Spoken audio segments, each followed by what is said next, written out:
Hello నమస్తే అండి. Welcome to VPA properties. Pragati నగర్‌లో 2 బీహెచ్‌కే ఫ్లాట్ సేల్‌కొచ్చిందండి.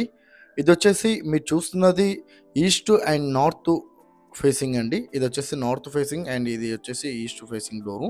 2 డోర్స్ అవైలబుల్ ఉన్నాయండి ఈ ఫ్లాట్‌కి. మీరు ఏ డోర్ అంటే ఆ డోర్ వాడుకోవచ్చు మీ కంఫర్టబుల్ బట్టి. అండ్ ఇదొచ్చేసి మీరు చూస్తున్నది సెకండ్ ఫ్లోర్‌లో అవైలబుల్ ఉందండి. ఫ్లాట్ వచ్చేసి సెకండ్ ఫ్లోర్‌లో ఉంది. ఇందులో థర్డ్ ఫ్లోర్‌లో కూడా అవైలబుల్ ఉంది. సేమ్ ఎస్ఎఫ్టీ సేమ్ ఉంటది. అండ్ అందులో వుడ్ వర్క్ లేదండి. వీళ్ళొచ్చేసి ఇందులో వుడ్ వర్క్ ఉంది. ఇది 1070 ఎస్ఎఫ్టీ అండి. ఎస్ఎఫ్టీ వచ్చేసి 1070 ఎస్ఎఫ్టీ. ప్రైస్ వచ్చేసి వీళ్ళు 62 లాక్స్ అయితే ప్రైస్ చెప్తున్నారండి దీనికి. 62 లాక్స్ ప్రైస్ చెప్తున్నారు. అండ్ వుడ్ వర్క్ లేని దానికి 55 లాక్స్ అయితే ప్రైస్ చెప్తున్నారండి. ఇదొచ్చేసి నియర్ ఎలిఫెంట్ సర్కిల్ దగ్గర ఉంటదండి. ఇదొచ్చేసి నియర్ ఎలిఫెంట్ సర్కిల్ దగ్గర ఉంటది. ఇక్కడ నుండి ఎలిఫెంట్ సర్కిల్ చాలా దగ్గరలో ఉంటదండి. అండ్ ఇదొచ్చేసి 5 ఇయర్స్ ఓల్డ్ ప్రాపర్టీ అండి. 5 ఇయర్స్ ఓల్డ్ ప్రాపర్టీ. ఫ్లాట్ అయితే చాలా బాగుందండి. చాలా స్పేసియస్‌గా ఉంటది. అండ్ వెంటిలేషన్ కూడా చాలా